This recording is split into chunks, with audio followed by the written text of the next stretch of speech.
इस video को लाइक करें, हमारे चैनल को सब्सक्राइब कर बेल आइकन जरूर प्रेस करें हमारी न्यू वीडियो सबसे पहले देखने के लिए।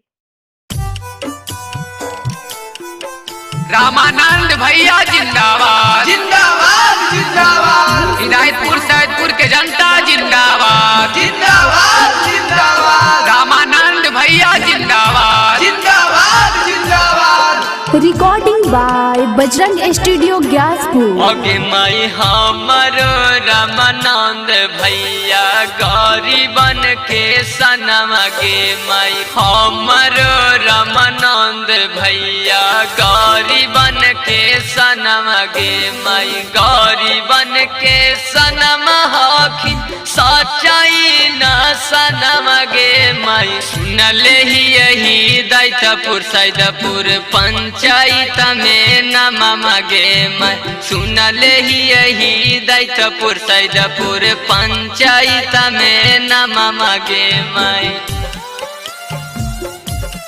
रामानंद भैया जिंदाबाद जिंदाबाद जिंदाबाद। हिदायतपुर सैदपुर के जनता जिंदाबाद जिंदाबाद जिंदाबाद। रामानंद भैया जिंदाबाद जिंदाबाद जिंदाबाद। अगमाई दे दया आशीर्वाद भैया के करथुन बहुते कम मागे नाली गली रोड बनाए थु।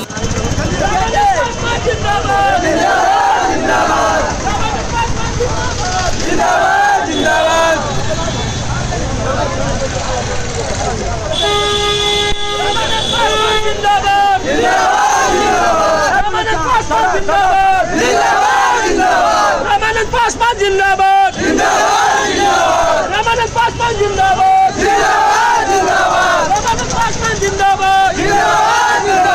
गुड्डू यादव जिंदाबाद। गुड्डू यादव जिंदाबाद। रामानंद पासवान जिंदाबाद।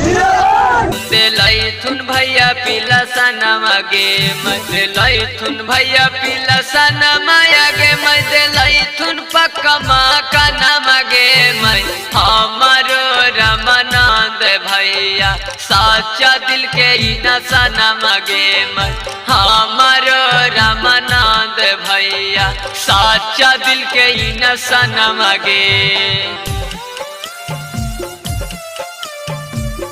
रामानंद भैया जिंदाबाद जिंदाबाद जिंदाबाद। हिदायतपुर सैदपुर के जनता जिंदाबाद जिंदाबाद जिंदाबाद। रामानंद भैया जिंदाबाद जिंदाबाद जिंदाबाद। अपना रामानंद भैया के पूरा करी सपना मगे लिखथिन राम सेवक भैया उनकर गुना गाना मगे उनकर गुना गाना माई गे उनकर गुना गाना मगे गावेला नंदेश लाला जोड़ी जोड़ी गाना मगे हमारो रामानंद भैया गरीबन के सनम गे चाचा चाची भैया भौजी दिया बकी ध्यान मगे हमारो रामानंद